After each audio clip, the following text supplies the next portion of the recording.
호세아 14장 1절부터 3절까지입니다. 유일한 소망이신 하나님께 돌아오라. 오늘 배우게 될 말씀은 호세아 선지서의 마지막 장인 14장 말씀입니다. 호세아서 14장은 크게 두 가지 내용을 담고 있습니다. 첫 번째는 1절부터 3절까지의 내용으로 이스라엘 백성들이 살 수 있는 유일한 소망이 하나님께 있음을 알려주고 있고, 두 번째는 4절부터 9절까지의 내용으로 하나님이 어떠한 사랑으로 이스라엘 백성, 택하신 하나님의 백성들을 구원하시는지에 대한 말씀이 기록되어 있습니다. 우리는 오늘 이 중에서 1절부터 3절까지의 말씀에 대해서 살펴보려고 합니다. 이스라엘 민족은 구약에서 하나님 백성들을 대표하는 존재들로서 그들을 향한 하나님의 간섭과 역사는 곧 신약의 교회와 성도들을 향한 하나님의 간섭과 역사와 동일하다고 볼 수 있습니다. 그러므로 이스라엘 민족을 향한 하나님의 말씀 역시 오늘날 믿는 모든 그리스도인들을 향한 말씀이고 교훈이고 메시지이기 때문에 오늘날 우리는 구약 말씀 속에 담긴 메시지들과 의미들을 우리에게 그대로 적용할 수 있는 것입니다. 오늘 본문에서 하나님은 절망적인 상황, 죄악의 깊은 자리에 빠져있는 이스라엘 민족의 모습을 통해서 인간이 가지고 있는 절망적인 상태와 심각성을 알려주고 계시고, 또한 이스라엘 민족의 살 길이 하나님께 있음을 알려주시므로 모든 인간의 소망은 오직 하나님께만 있음을 가르쳐 주고 계십니다. 죄악의 깊은 자리에 빠져서 하나님을 끊임없이 반역하고 거절했던 이스라엘 백성들이 다시 살기 위해서 붙잡아야 할 분이 오직 하나님 한 분밖에 없듯이 저와 여러분이 죄의 유혹과 죄의 세력으로부터 건진받아 하나님의 백성과 자녀로 살아갈 수 있는 유일한 소망 역시 하나님께 있다는 사실을 전달해 주고 있는 것입니다. 우리는 오늘 본문의 말씀을 통해서 다음과 같은 사실을 배울 수 있습니다. 첫 번째로 하나님을 떠나는 것이 곧 불의함이라는 사실을 배울 수 있습니다. 본문 1절을 보시기 바랍니다. 이스라엘아 내 하나님 여호와께로 돌아오라. 내가 불의함으로 말미암아 엎드려졌느니라.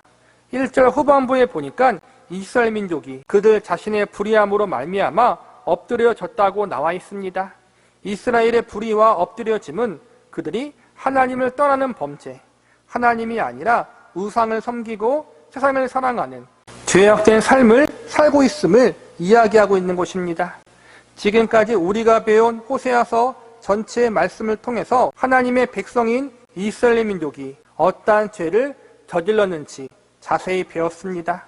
이스라엘 민족이 더욱 괘씸한 것은 그들이 하나님의 은혜와 사랑을 이미 경험한 백성들이었다는 것입니다. 이방 민족들, 불신자들은 처음부터 하나님의 은혜와 사랑을 잘 알지 못하기 때문에 하나님을 섬기지 않고 하나님을 거역하는 삶을 살아가는 것은 당연한 일일 수 있습니다. 그런데 이스라엘 민족은 달랐습니다. 그들은 세상 모든 열방 중에서 가장 크게 하나님의 은혜와 사랑을 직접 경험한 존재들이었습니다. 그런 그들이 하나님을 거역하고 배신하는 인생을 살았고 죄악을 사랑하는 길을 선택합니다. 이스라엘 민족의 모습을 통해 우리는 하나님의 은혜와 사랑을 경험한 존재도 하나님 앞에 범죄할 수 있고 죄악의 길로 갈 수 있다는 사실을 배울 수 있습니다. 이는 결국 모든 인간이 죄인이며 심지어 하나님의 백성들도 가만히 놔두면 죄악된 길로 걸어갈 수밖에 없는 존재임을 보여주고 있는 것입니다. 하나님의 백성이라는 타이틀, 하나님의 택함을 받은 선민이라는 자기 자랑과 인식이 그들 자신을 죄악으로부터 구원해 줄 수는 없는 것입니다. 하나님의 우리의 창조주요 왕이시요 주인이라는 신앙 고백이 참으로 중요하지만 그 신앙 고백이 단순히 형식적인 고백으로 끝난다면 그 신앙 고백은 우리의 삶 속에 아무런 소용이 없습니다. 가장 중요한 것은 입술의 고백, 형식적인 타이틀이 아니라 하나님의 백성들이 진정으로 하나님의 선하신 통치함을 인정하는 것입니다. 그래서 본문 1절의 시작 부분에서 하나님께로 돌아오라고 선언하고 있습니다. 하나님께 돌아오라는 말은 하나님의 다스리심을 받아들이는 삶을 살라는 것입니다. 이스라엘 민족이 하나님의 택함을 받았음에도 불구하고 불의를 행할 수밖에 없었던 이유는 그들이 하나님을 떠나 있는 인생을 살았기 때문입니다. 우리 역시 하나님을 믿는다고 하면서도 하나님의 통치와 다스리심을 거절하고 거부하는 자리에 있다면 우리는 여전히 불의한 자리에 있을 수밖에 없는 것입니다. 착한 일, 선한 일, 심지어 믿음이라는 이름으로 의로운 일을 행한다 하더라도 우리가 하나님의 통치를 인정하지 않은 상태에 있다면 그것은 하나님 보시기에 불의한 일이 될 수밖에 없습니다. 그러므로 우리가 제일 먼저 해야 할 일은 하나님께 돌아가는 것이고 그것은 결국 하나님의 다스리심을 받아들이는 것입니다. 이스라엘 민족의 타락과 범죄함의 이면에는 하나님이 아니라 그들 자신이 주인되고 그들 스스로가 인생의 중심이요 주관자가 되었기 때문입니다. 하나님이 아닌 다른 존재가 인생의 주인이 되고 주관자가 되면 자연스럽게 하나님을 떠나게 되고 자연스럽게 죄와 사망이 다스리는 인생을 살아갈 수밖에 없습니다. 우리도 마찬가지입니다. 하나님이 우리의 인생의 중심 되시고 그분이 주인 되시지 않는다면 우리는 하나님 앞에 죄악된 인생을 살아갈 수밖에 없는 것입니다. 하나님이 우리의 인생을 통치하시고 다스리시지 않는다면 우리가 그분을 거절하는 인생을 살게 되면 우리는 자연스럽게 불의한 인생을 살아갈 수밖에 없는 것입니다. 저와 여러분은 어떠하십니까? 입술로는 하나님의 주인 되심과 왕 되심을 인정하지만 정작 우리들의 삶 속에는 하나님이 아니라 내가 내 인생의 주인이 되어 왕이 되어 내 마음대로 내 고집대로 살아가고 있지는 않습니까?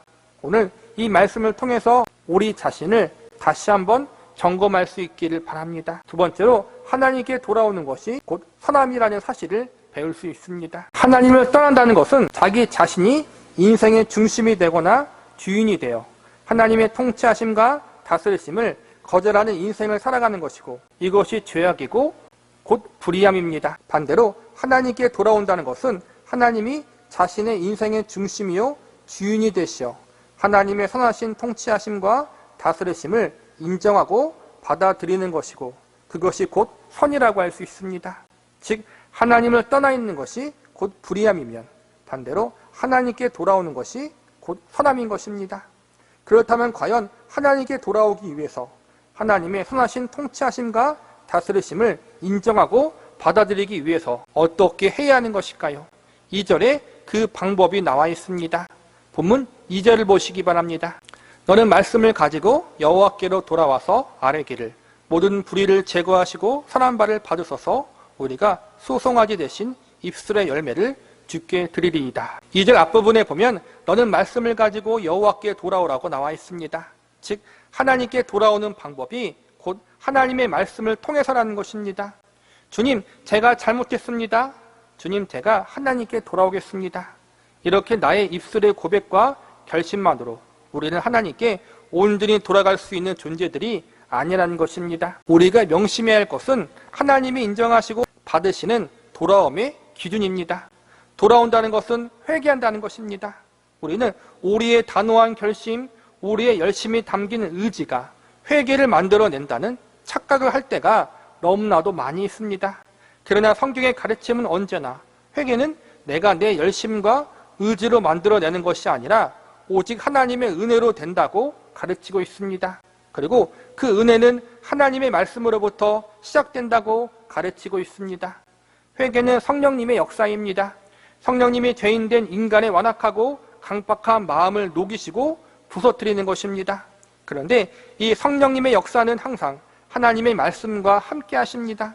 왜냐하면 하나님의 말씀인 성경의 저자 역시 성령님이시기 때문입니다. 그런데 이 성령님의 역사는 항상 하나님의 기록된 말씀과 함께 하십니다. 왜냐하면 하나님의 기록된 말씀 역시 성령님이 기록하셨기 때문입니다. 너는 말씀을 가지고 하나님께 돌아오라. 이 말씀은 결국 참된 회개는 성령님의 역사를 통해서 이루어지는 것이고 이는 성령님이 기록한 하나님의 말씀, 성경 말씀을 통해서 이루어진다는 사실을 우리에게 알려주고 있는 것입니다.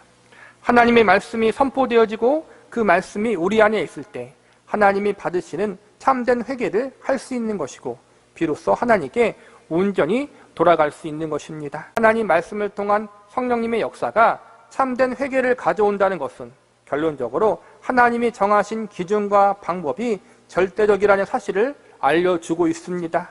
내 스스로 기준을 정해놓고 이 정도면 회개한 것이다. 이 정도면 하나님께 돌아온 것이다. 이 정도면 의로운 것이다. 이렇게 여길 수 없다는 것입니다. 결국 회개의 기준, 돌이킴의 기준이 나 자신이 아니라 하나님이라는 것입니다. 결론적으로 1절과 마찬가지로 2절도 동일한 메시지를 전달하고 있습니다.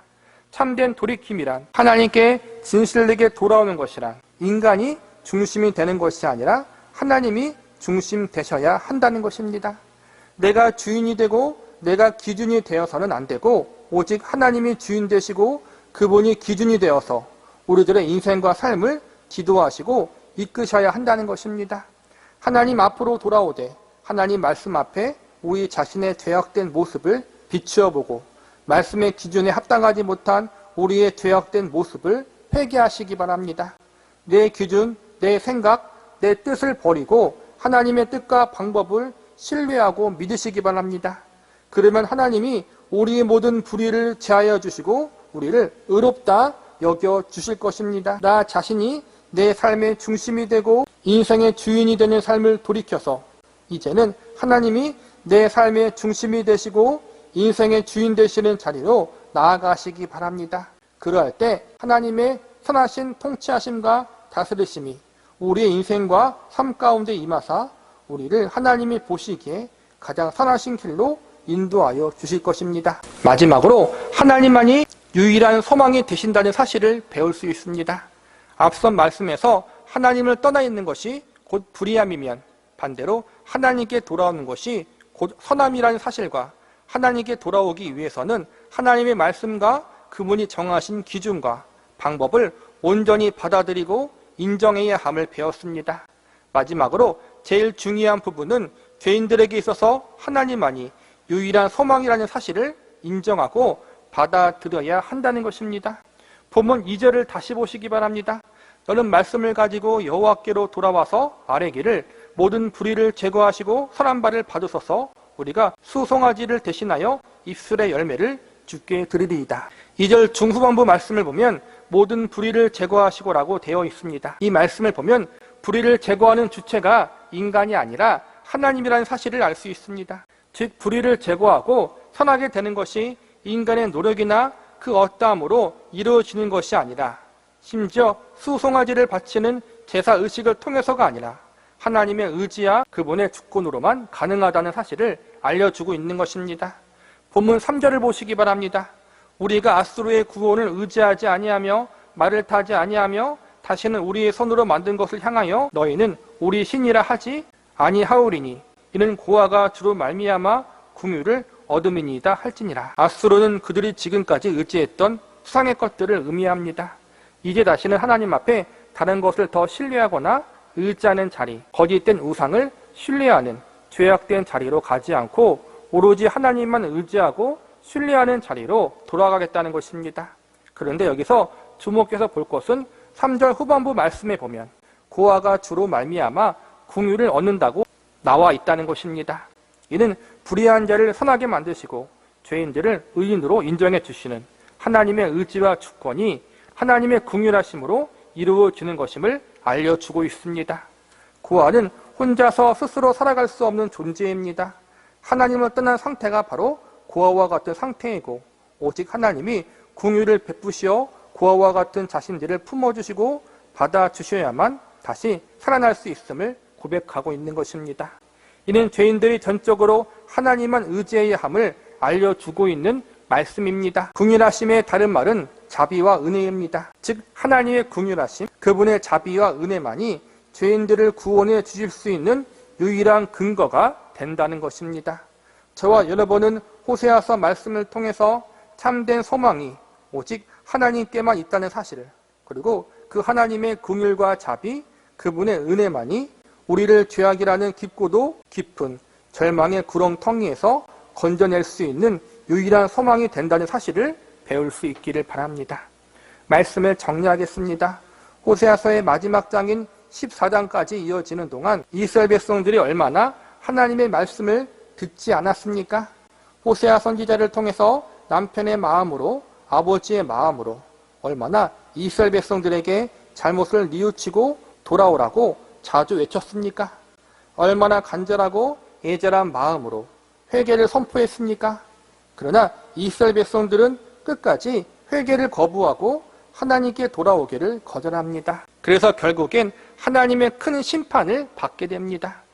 회개를 거부했기 때문에 심판을 받게 된다는 것은 너무나도 절망적인 결과지만 이러한 가운데 소망을 품을 수 있는 이유는 하나님이 끝까지 회개하지 않는 이스라엘 백성들을 포기하지 않으시고 나중에 반드시 회복시켜 주시겠다고 약속하셨기 때문입니다.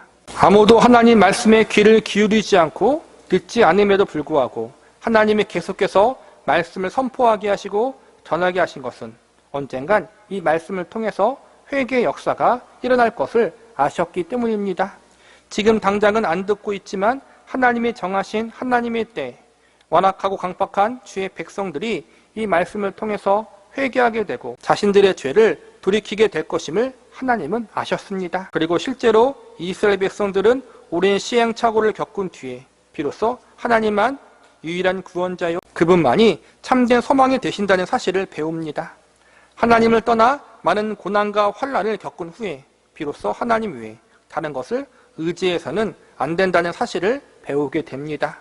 하나님의 말씀은 심판이 되기도 하지만 하나님 백성들에게는 결국 사랑과 회복으로 열매를 맺도록 역사하게 만드는 역할을 합니다.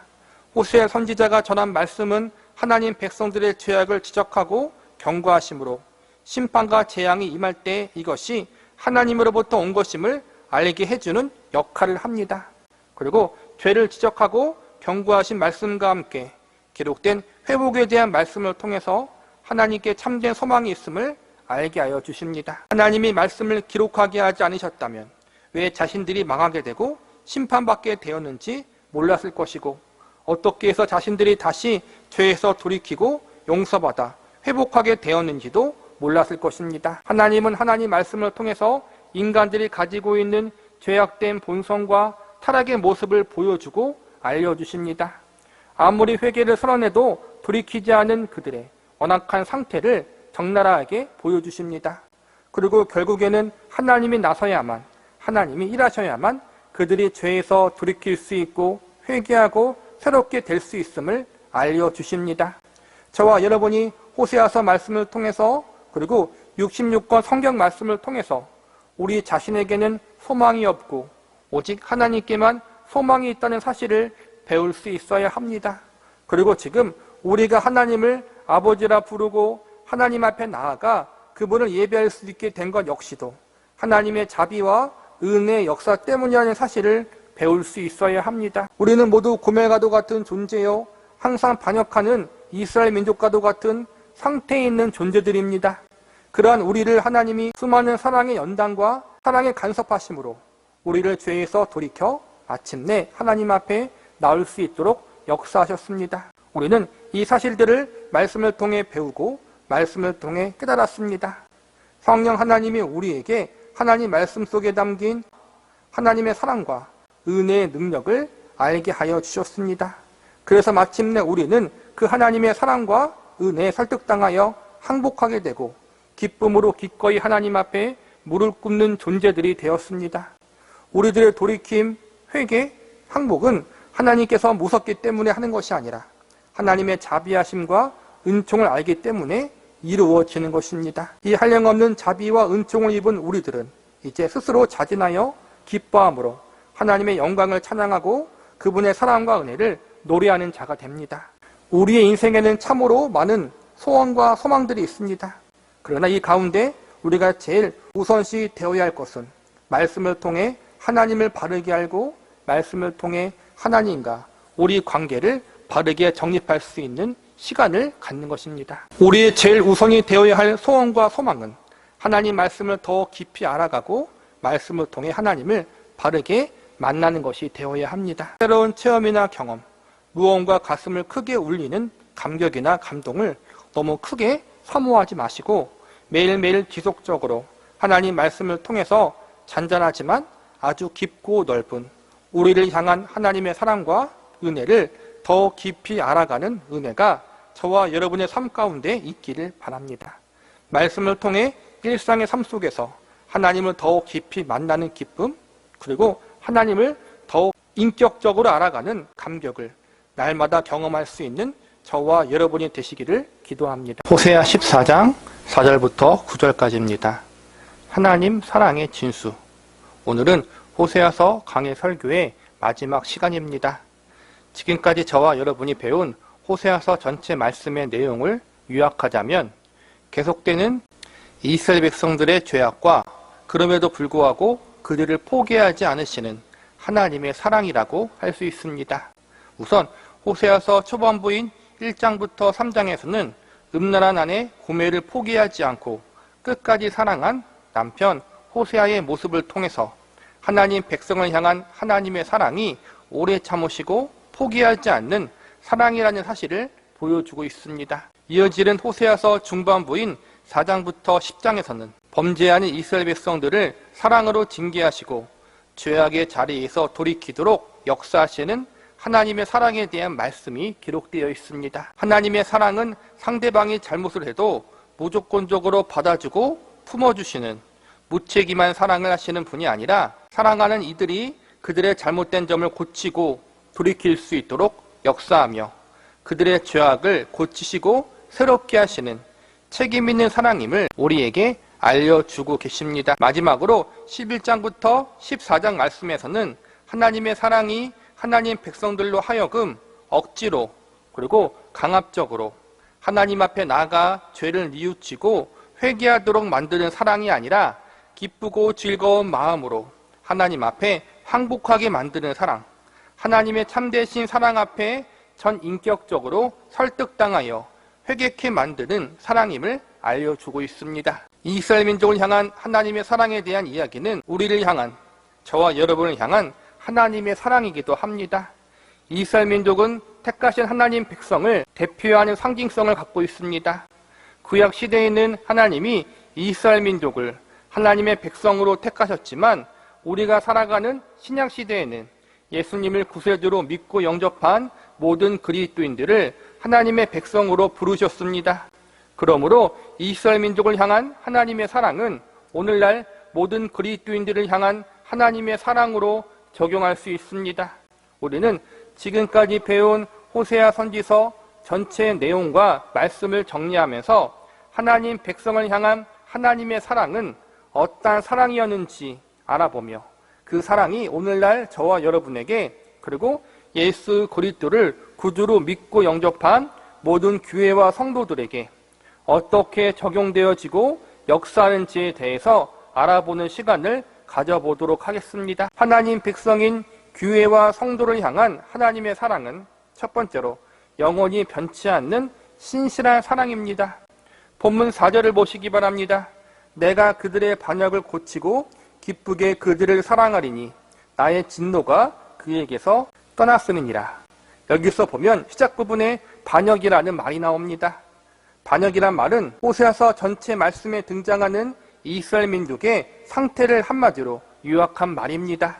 하나님을 향한 이스라엘 민족의 상태는 반역입니다. 그들은 끊임없이 그들의 왕 되시고 주인 되신 하나님을 배신하고 거절하는 인생을 살아왔습니다. 마치 신실한 남편인 호세아를 배신하고 바람을 핀 음란한 아내 고멜의 모습같이 이스라엘 백성들은 그들의 선하신 왕과 주인이요 남편 되시는 하나님을 배신하고 반역하는 인생을 살아왔습니다. 그들의 배신과 반역은 선하신 하나님의 분노와 진노를 가져오기에 충분했고 그들의 죄악은 거룩하신 하나님의 심판을 받기에 마땅했습니다. 하나님 앞에 버림받고 저주받아 영원히 멸망받기에 합당했습니다. 그런데 하나님이 이러한 이스라엘 백성들을 포기하지 않으셨습니다. 호세아서 11장 8절 말씀을 제가 읽어드리겠습니다. 에브라임이여 내가 어찌 너를 놓겠느냐, 이스라엘이여 내가 어찌 너를 버리겠느냐, 내가 어찌 아드마같이 놓겠느냐, 어찌 너를 스보임같이 두겠느냐. 내 마음이 내 속에 돌이켜 나의 긍휼이 온전히 불붙듯 하도다. 비록 하나님을 거절하고 죄악의 깊은 자리에 빠져 있지만 그럼에도 불구하고 하나님이 그들을 포기할 수 없다는 것입니다. 이번에는 본문 5절을 보시기 바랍니다. 내가 이스라엘에게 이슬과 같으리니 그가 백합화 같이 피겠고 레바논 백향목 같이 뿌리가 박힐 것이라. 이 말씀은 이스라엘 백성들을, 하나님의 백성들을 백합화와 같이 백향목과 같이 존귀하고 아름다운 존재로 하나님이 여겨주고 계셨다는 말씀입니다. 이스라엘 백성들은 그들이 잘났거나 무언가 특별해서 하나님의 택함을 받은 존재들은 아닙니다. 그들은 보잘것이 없었고 하나님 앞에 아무것도 내세울 곳이 없었던 그러한 존재들이었습니다. 이렇게 보잘것없는 이스라엘 민족이었지만 하나님은 그들을 부르실 때 그들을 아름답고 존귀한 존재로 여겨주셨습니다. 이러한 그들을 하나님은 아무런 조건 없이 그저 하나님의 사랑하심으로 택하여 불러주신 것입니다. 그런데 세상적인 눈으로 볼 때에는 정말 아무것도 보잘것없는 존재인데 하나님의 눈으로 보실 때에는 세상 그 어떠한 존재들보다 귀하고 복된 존재, 존귀하고 아름다운 존재로 봐주셨다는 것입니다. 세상 말로 하면 하나님의 눈에 콩깍지가 씌워진 것입니다. 사랑하면 콩깍지가 씌워서 상대방의 모든 면이 사랑스러워 보이는 것과 마찬가지로 지금 하나님의 눈에 이스라엘 민족을 사랑하는 콩깍지가 씌워진 것입니다. 그런데 여기서 중요한 것은 사람의 눈에 콩깍지가 씌워지면 언젠가는 벗겨지게 되어 있습니다. 아무리 사랑해도 시간이 지나면 사랑했던 이의 부족한 것과 허물들이 눈에 들어오게 됩니다. 그리고 그 모습에 실망하고 결국에는 사랑이 식어버리거나 서로에 대한 마음이 변해버릴 수 있습니다. 그런데 하나님은 다르십니다. 하나님의 눈에 한번 사랑하기로 택하시면 그를 영원히 사랑하십니다. 하나님은 우리의 반역과 거역, 불순종과 타락에도 불구하고 우리를 끝까지 사랑하십니다. 그냥 억지로 할 수 없어서 사랑하시는 것이 아니라 기쁘고 즐겁게 사랑하십니다. 이 포기하지 않은 하나님의 사랑 때문에 저와 여러분이 지금의 이 자리에 있을 수 있다는 사실을 믿으시기 바랍니다. 그래서 오늘 본문 4절 마지막에 보면 하나님의 진노가 떠났다고 하시는데 이는 하나님이 그들을 용서해 주시고 받아주신다는 것입니다. 그리고 하나님의 용서는 마지못해서 받아주시는 용서가 아니라 기쁘게 사랑하심으로 받아주시는 용서라고 말씀하십니다. 억지로 할 수 없이 사랑하는 것이 아니라 마음속 깊은 곳에 우러러 나오는 기쁨으로 사랑하시겠다는 것입니다. 5절에서는 이러한 사랑을 이슬로 표현하고 있는데 이슬이란 잔잔하지만 상대방을 촉촉히 덮어주는 사랑, 멈추지 않고 매일매일 지속적으로 내리는 사랑을 의미합니다. 이스라엘 지역은 비가 자주 내리지 않아 물이 부족합니다. 우기 때가 돼서야 비가 많이 내리는데 건기 때는 비가 거의 내리지 않습니다. 농사라는 것이 한 번에 많이 비가 내려 되는 것이 아니라 꾸준하고 지속적으로 비가 와야 합니다. 비가 제때 안 오면 강이나 저수지와 같은 곳에서 농사에 필요한 물을 지속적으로 끌어와야 하는데 이스라엘 지역이 대부분 산악지역이고 땅이 석회한 선분이기 때문에 물을 저장하는 저수지가 없습니다. 요단강과 갈릴리 호수가 있지만 지대가 너무 낮아서 그 당시의 기술로는 물을 끌어다 쓸 수 없었습니다. 즉 농사를 제대로 짓기 위해서는 지속적인 물 공급이 필요한데 이스라엘 땅에는 그 일이 불가능했다는 것입니다. 그런데 다행히도 새벽에 내리는 이슬이 농사에 필요한 수분 공급에 역할을 했습니다. 매일매일 새벽에 이슬이 제법 많이 내려서 이슬이 머금고 있는 수분으로 말미암아 농사를 지을 수가 있는 것입니다. 하나님이 이스라엘 백성들을 향해 은혜를 이슬같이 내려주신다는 것은 하나님의 은혜와 사랑이 잔잔하지만 그러나 지속적으로 그리고 흠뻑 적시도록 내려주신다는 것입니다. 이슬 같은 사랑은 다른 말로 하자면 변치 않는 신실한 사랑이라고 할 수 있습니다. 늘 설레이고 황홀한 것만이 사랑이 아닙니다. 항상 뜨겁고 열정적인 것만이 사랑은 아닙니다. 하나님은 호세아서를 통해서 그리고 여러 성경 말씀을 통해서 우리에게 잔잔하지만 깊은 사랑에 대해서 자주 말씀하십니다. 그리고 오늘 말씀을 통해서 이슬 같은 사랑을 이야기하시면서 상대방의 잘못된 모습에도 불구하고 사랑하기를 포기하지 않고 여전히 사랑하는 신실한 사랑, 이것이 하나님 백성들을 향한 하나님의 사랑이라는 사실을 우리에게 알려주고 있습니다. 영원히 변치 않는 신실한 사랑, 그것이 바로 저와 여러분을 향한 하나님의 포기하지 않는 사랑입니다.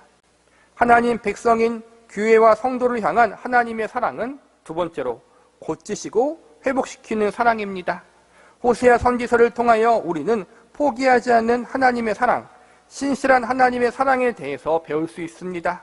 그리고 한 발 더 나아가 고치시고 회복시키는 사랑에 대해서도 배울 수 있습니다.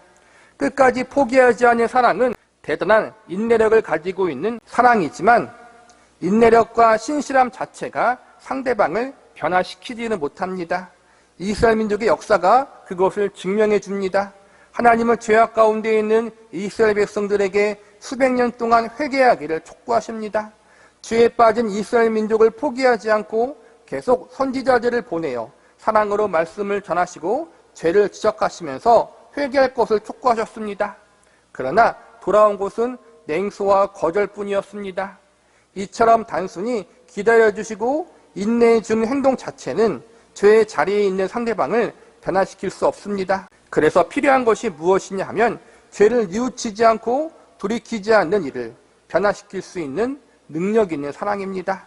하나님은 전지전능하신 창조주이시기 때문에 죄악의 자리에 있는 하나님의 백성들을 영원히 포기하지 않고 기다리시는 신실한 사랑만 하시는 것으로 끝나지 않고 죄악의 자리에서 그들을 건져내시고 회개케 만드시는 능력의 사랑을 보여주시는 하나님이십니다. 본문 6절의 말씀을 보시기 바랍니다. 그의 가지는 퍼지며 그의 아름다움은 감람나무와 같고 그의 향기는 레바논 백향목 같으리니. 앞서 배운 5절에서는 백가파와 백향목이 나오고 6절에서는 감람나무와 백향목이 등장합니다. 백가파, 백향목, 감람나무는 하나님이 이스라엘 민족을 존귀한 존재, 아름다운 존재로 여기고 계시다는 사실을 보여주는 상징적 표현들입니다. 그리고 한 발 더 나가서 존귀하고 아름다운 존재로 여겨주는 것으로 끝나지 않고 그러한 존재가 되도록 하나님이 사랑과 은혜로 역사하시겠다는 약속의 선언이라고 할 수 있습니다. 이어지는 7절 말씀을 보시기 바랍니다. 그 그늘 아래 거주하는 자가 돌아올지라 그들은 곡식같이 풍성할 것이며 포도나무같이 꽃이 필 것이며 그 향기는 레바논의 포도주같이 되리라. 여기서 보면 포도나무 꽃과 레바논의 포도주가 등장합니다. 포도나무 꽃과 레바논의 포도주는 풍성함을 상징합니다. 그리고 이 중에서 레바논의 포도주는 극상품 중에 극상품으로 소중함과 존귀함을 상징합니다. 하나님께서 이스라엘 민족을 아주 풍성하게 회복시켜 줄 것인데 레바논의 값비싼 포도주와 같이 정말로 그렇게 존귀한 존재로 회복시켜 주신다는 것입니다. 성경에 보면 포도나무에 대한 비유가 자주 등장합니다. 포도나무의 특징은 열매 외에는 다른 용도로 사용하기가 어렵다는 것입니다. 포도나무로 가구나 물건을 만들기가 힘들고 심지어 땔감으로 쓰기에도 품질이 좋지 못하다고 합니다. 주인이 포도나무를 심어 기르는 이유는 단 하나, 열매를 얻기 위해서입니다. 하나님은 이스라엘 민족을 포도나무로 비유하시면서 그들에게 하나님을 기쁘게 할 열매 맺기를 기대하셨습니다. 그런데 이스라엘 민족이 어떻게 행동합니까? 호세아서 10장 1절 말씀을 제가 읽어드리겠습니다. 이스라엘은 열매 맺는 무성한 포도나무라. 그 열매가 많을수록 재단을 많게 하며 그 땅이 번영할수록 주상을 아름답게 하도다. 하나님이 이스라엘 민족이라는 포도나무 종자를 택하여 좋은 땅에 심고 지극정성으로 돌봐주어서 마침내 좋은 포도 열매를 맺게 되었는데 그 열매를 가지고 우상을 섬기고 죄악된 길로 걸어가는데 앞장섰다는 것입니다. 즉 자신들의 열매를 가지고 주인 되신 하나님을 위해서 그분께 영광 돌리고 그분을 기뻐하는데 열매를 사용해야 하는데 엉뚱한데 죄를 짓는 일에만 몰두하여 사용했다는 것입니다. 지금의 현실의 상황에서 이스라엘 민족의 상태는 말이 아닙니다. 심하게 말하자면 꼬라지가 과건입니다. 더럽고 추하고 가증스럽기까지 합니다. 온몸이 죄악의 오물로 더럽혀져 있습니다. 그래서 하나님은 그들을 뒤덮고 있는 죄악의 더러움들을 모두 씻어버리고 깨끗하게 만드는 작업을 진행하시기로 작정하십니다. 그래서 본문 4절에 보면 하나님이 사랑하시되 그들의 반역을 먼저 고치신다고 말씀하십니다. 고치신다는 말씀, 회복시킨다는 말씀의 전제는 하나님이 이스라엘 민족의 인생을 사랑으로 간섭하시겠다는 의지가 담겨 있는 것입니다. 우리가 뉴스나 신문을 보면 대기업이나 유명 정치가들의 자녀들이 부모의 재력과 권력을 믿고 함부로 행동하여 사회적으로 무리가 일어나는 소식을 듣습니다. 더욱 큰 문제는 자식이 이러한 잘못된 행동을 하는데도 부모가 무조건적으로 자식 편만 드는 경우입니다. 자녀가 다른 이들에게 폭언과 폭력을 행사해도 내 자녀니까 무조건적으로 받아주는 부모들이 있습니다. 이러한 사랑은 잘못된 사랑이요, 무책임한 방임적 사랑입니다. 하나님의 사랑은 이러지 않습니다. 하나님의 사랑은 당신의 자녀와 백성들이 잘못한 것을 철저하게 지적하시고 못된 행동, 잘못된 습관들을 고치시는 하나님이십니다. 하나님 백성을 향한 하나님의 사랑은 책임 있는 사랑, 능력 있는 사랑이십니다. 그래서 하나님은 사랑하는 당신의 백성과 자녀들을 위해서 사랑의 매를 아끼지 않습니다. 하나님이 사랑의 매를 아끼지 않는 이유는 하나님의 백성과 자녀들이 더 이상 잘못된 길로 가지 못하도록 하기 위해서입니다. 이스라엘 민족은 스스로 돌이킬 수 없는 죄악의 머나먼 자리까지 갔습니다. 그들을 계속 가만히 놔두면 영원한 저주와 심판을 받는 자리, 영원한 멸망의 자리에 갈 것을 아셨기에 하나님은 사랑의 매를 들어 이스라엘 민족이 자신들의 잘못을 깨닫게 하시도록 역사하십니다. 하나님의 사랑의 매는 징계를 위한 매가 아니라 그들을 죽음에서 살리기 위한 매입니다. 이스라엘 민족은 늘 죄를 범하며 하나님을 반역하는 자리에 서 있었습니다. 하나님 편에서 볼 때 이러한 이스라엘 민족은 영원히 멸망받아 마땅한 민족이었습니다. 실제 역사를 살펴보면 무수히 많은 나라와 민족이 하나님 앞에 범죄하여 영원히 멸망당하는 심판을 받았습니다. 그런데 유독 이스라엘 민족만은 그러한 심판을 받지 않았습니다. 물론 잠시 동안 멸망을 당하는 징계를 받기는 하지만 결국 다시 회복되는 역사를 경험합니다. 다른 민족들은 죄를 범하고 회개하지 않으면 영원한 멸망이라는 심판을 내리시는데 이스라엘 민족만은 죄를 범하고 회개하지 않으면 회개할 때까지 사랑의 매를 드십니다. 그래서 마침내 죄를 뉘우칠 수 있도록 역사하시는 것이 이스라엘 민족을 향한 하나님의 간섭과 역사였습니다. 이처럼 하나님 백성을 향한 하나님의 사랑은 고침과 회복을 주는 사랑, 택하신 백성들의 죄악을 가만히 보지 않으시고 간섭하사 그들을 고치시는 능력 있는 사랑, 책임 있는 사랑입니다. 이 능력 있는 사랑, 책임 있는 사랑이 이스라엘 백성들뿐 아니라 오늘날 우리에게도 있었기에 우리가 죄악의 길에서 돌이켜 하나님 앞에 나올 수가 있었고 우리의 어그러진 길을 바르게 고쳐주사 하나님을 올바르게 섬길 수 있었다는 사실을 기억하시기 바랍니다. 하나님 백성인 교회와 성도를 향한 하나님의 사랑은 세 번째로 인격적으로 설득하는 사랑입니다. 본문 8절을 보시기 바랍니다. 에브라임의 말이 내가 다시 우상과 무슨 상관이 있으리요 할지라 내가 그를 돌아보아 대답하기를 나는 푸른 잣나무 같으니 내가 나로 말미암아 열매를 얻으리라 하리라. 8절에서는 푸른 잣나무가 등장하는데 푸른 잣나무는 밝은 미래를 상징합니다. 하나님께서 이스라엘 백성들에게 밝은 미래를 약속하시는 것입니다. 그런데 밝은 미래를 상징하는 약속을 하기에 앞서서 이스라엘 민족을 상징하는 에브라임이 내가 다시 우상과 무슨 상관이 있으리요라고 말하게 된다고 나와 있습니다. 이스라엘 민족의 고질적인 범죄, 그들이 수시로 범했던 죄악이 무엇입니까? 바로 우상 숭배의 죄입니다. 이스라엘 민족에게 있어서 우상 숭배란 1차적으로 하나님이 아닌 이방 신들을 섬기는 죄였습니다. 그리고 넓은 의미로는 하나님보다 죄악을 더욱 사랑하고 자신들의 인생의 주인 되어 살아갔던 삶의 모습을 지적하고 있는 것입니다. 그런데 지금 이스라엘 민족이 뭐라고 고백합니까?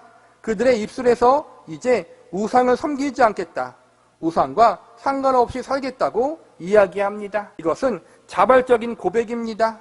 하나님의 심판과 징계가 무서워서 억지로 하는 고백이 아니라 자신들의 마음 깊은 곳에서부터 나오는 자발적인 회개의 고백입니다. 자녀를 키워보시면 아시겠지만 매를 통해 강압적인 수단과 방법을 통해 자녀를 훈육하는 것에는 한계가 있습니다. 자칫 잘못하면 아이를 오히려 비뚤어지게 만들 수 있습니다. 어릴 때야 부모가 무서워서 말을 듣는 척 하지만 성인이 되면 말을 듣지 않는 경우가 있습니다. 그래서 정말로 중요한 것은 겉모습만에 회개하는 척 변하는 것이 아니라 속으로부터 나오는 진정한 변화와 회개입니다. 하나님은 하나님 백성들의 겉모습만 변하고 회개케 만드시는 것이 아니라 그들의 속마음, 그들의 안을 새롭게 변화시키는 일을 진행하십니다. 이는 궁극적으로 예수 그리스도의 대속의 은혜와 성령님의 역사로 말미암아 하나님의 택하신 백성들을 새롭게 거듭나게 하신다는 예언적 말씀을 담고 있습니다. 외적인 수단, 강압적인 그 어떠한 방법을 통해서가 아니라 하나님의 강건적인 은혜와 사랑으로 하나님 백성들의 완악하고 강팍한 마음을 녹이신다는 것입니다. 본문 9절을 보시기 바랍니다.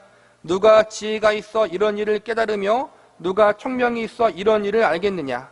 여호와의 도는 정직하니 의인은 그 길로 다니거니와 그러나 죄인은 그 길에 걸려 넘어지리라. 이 말씀은 죄인이 스스로 거듭나거나 새롭게 하려고 하다가는 넘어질 수밖에 없다는 것입니다. 인간이 가진 지혜나 총명, 능력으로 그들이 만들어낸 정의나 공로로는 절대로 스스로를 깨끗하게 만들 수도 없고 새롭게 변화될 수도 없으며 하나님 앞에 나아갈 수가 없다는 것입니다. 결국 인간을 변화시키는 것, 그들을 새롭게 하시고 거듭나게 하시는 것은 하나님만이 하실 수 있다는 것입니다. 저와 여러분이 그 증거가 아닙니까?